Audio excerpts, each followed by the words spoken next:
दरम्यान ठाकरे गट आणि मनसेच्या भाषावाद प्रांतवाद या राजकारणामुळे अर्णवचा मृत्यू झाल्याचा आरोप भाजपने केला, तर कुणाच्या मृत्यूवर भाजपचं नीच राजकारण सुरू असल्याचा पलटवार संदीप देशपांडेंनी केला आहे।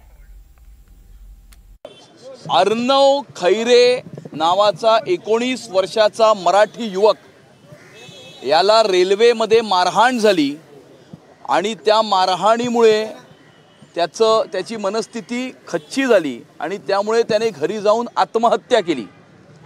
कुठेतरी भाषा प्रांत याच्या आधारावरती समाजामध्ये तेढ निर्माण करण्याचं राजकारण काही राजकीय व्यक्ती आणि काही राजकीय पक्ष करत आहेत।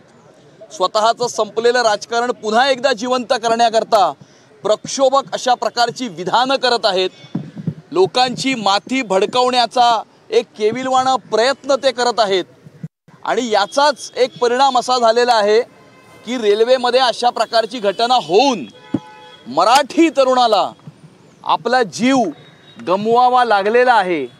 या अशा प्रकारचं राजकारण करणारे राजकीय पक्ष व राजकीय व्यक्ती यांना सद्बुद्धी मिळावी अशी आमची प्रार्थना आहे। घटलेल्या मृत्यूबद्दल, अपघाताबद्दल, आत्महत्येबद्दल अशा प्रकारे राजकारण करणं एवढा नीचपणा फक्त भारतीय जनता पक्षाकडेच असू शकतो। दुसरा कुठलाही पक्ष एवढा नीचपणा करणार नाही। भारतीय जनता पक्षाला मुळात संवेदनाच नाहीये कोणाच्या मृत्यूचं राजकारण करायचं किंवा नाही करायचं। मला असं वाटतं ह्या संवेदनहीन वृत्तीचं प्रदर्शन आज जे कोण आलेले तिकडे त्यांनी जे घडवलं